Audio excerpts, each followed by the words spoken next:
The topic of today's video is this stuff right here. Guten gardening, everybody. Directly beside me and behind me here, we have container after container of composting quail waste. And that's the stuff that you saw in the opening shot of this video. And today what I want to do is focus in on what that quail waste looks like in our garden after being spread out here for a year. I want to talk about what it looks like. I want to talk about what it smells like. I want to talk about what it does for our garden. I think this is an important video, especially for those of you considering having quail. Now, I'm going to tell you at the beginning of this video that we still have our quail. We haven't done a video on them for quite some time. We've definitely reduced the numbers a bit, but I'll tell you something that hasn't really been reduced, and that's the amount of this stuff. And so I'm going to show you what it looks like right now after being in our garden for a solid year. You know, one thing I should point out before I get into this video proper is just that we did a video where we talked about 13 things we thought you should know about raising quail before you raise quail. And one of the things we talked about was just the immense amount of waste that these quail create. Now, typically speaking, to keep the smell down a little bit, we put a little bit of grass over top of the quail waste as it's composting. That's why you see some grass on top in spots. But if you have plenty of garden space, that massive amount of waste is not going to be a problem.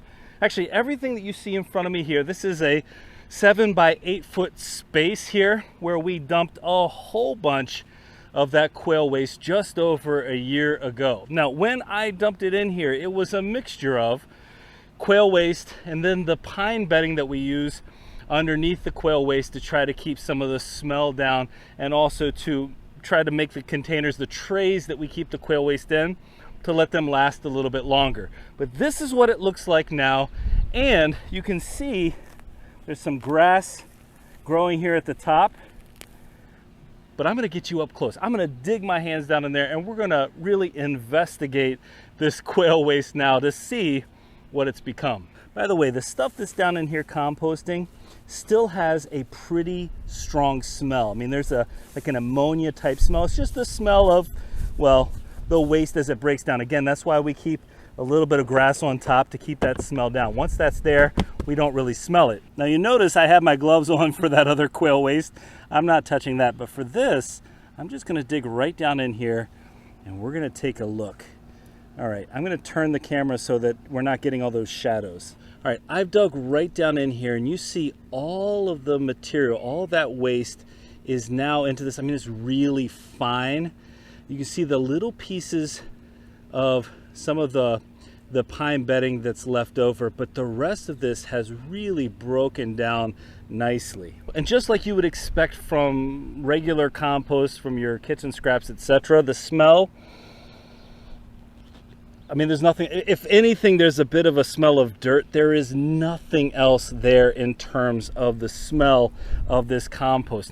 Now, for this quail waste compost, I'm talking about what it looks like a year in, because this is a material that's considered to be a hot composting material, which means that they recommend you let it sit for about 6 months in that composted state before, or composting state, before you spread it on the garden, to avoid any chance that there might be some burning due to the nitrogen as it decomposes. That's much like what you'd have with chicken waste as well.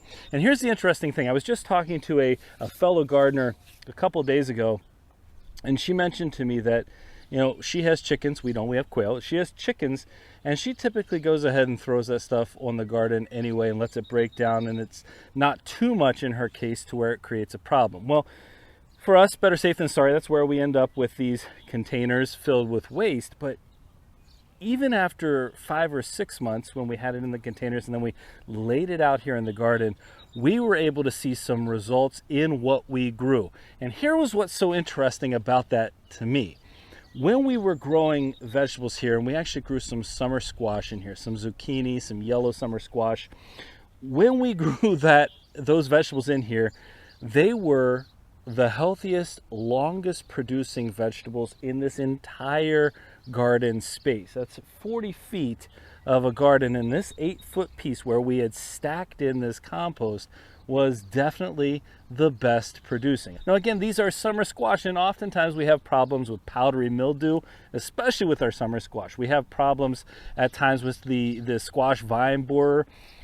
We didn't have any of those issues in this area. Now, I'm not saying that this is 100% this equals that. The quail waste compost equals healthier and no pests, etc. I'm not saying that at all. What I'm saying is, though, we had better vegetable success in this area with this compost. And part of the reason why, I think, is what this compost brings to the soil. Now, I'm seeing some weeds in here, but that's okay. What I'm going to do is actually spread this out. You know, we've got multiple inches of depth here because, again, I just mounded it here while it was still breaking down. But I'm going to spread this out in a larger part over the garden here. But I think it's important to remember, and this is what I was about to say, this isn't necessarily some massive NPK boost to the garden. There is some fertilizer element to this, but it's more importantly, it's a structure, it's a material that's providing a ton of life to the soil. It certainly helps to create easier intake of nutrients from our vegetables as they're growing. And in general, if I add this to my clay soil, now you think about that. See how this, it's porous, it's well broken down, it's not at all clayey, okay? If I add this to my soil, this is going to help to create a better soil structure here in our garden.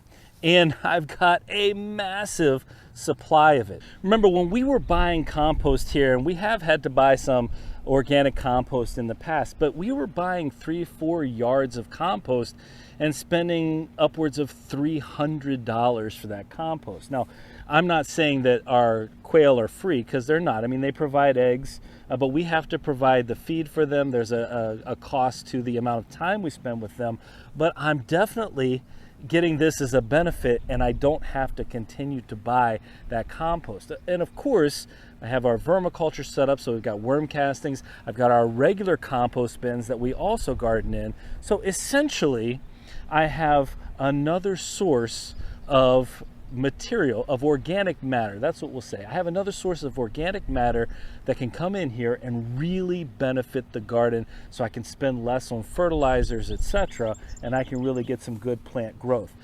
And I'll tell you something else too.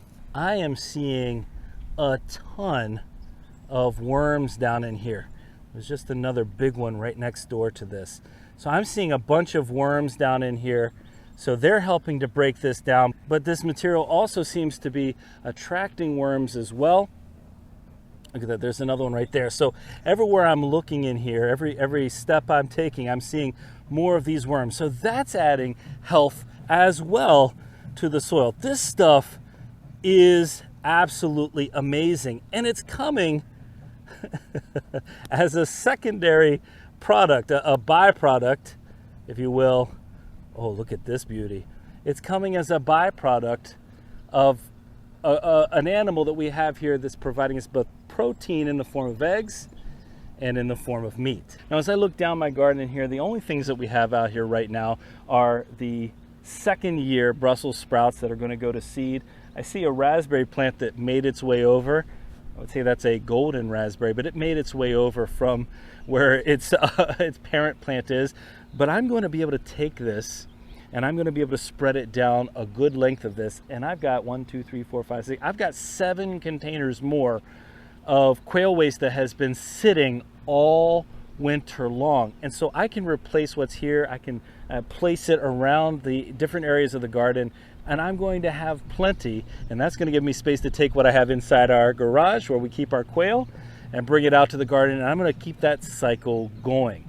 If you'd like to know more about our quail composting setup, let us know in the comments. And this is how the garden looks now that I've gone ahead and I've spread out all this quail waste. You can see just how nice and broken down everything is.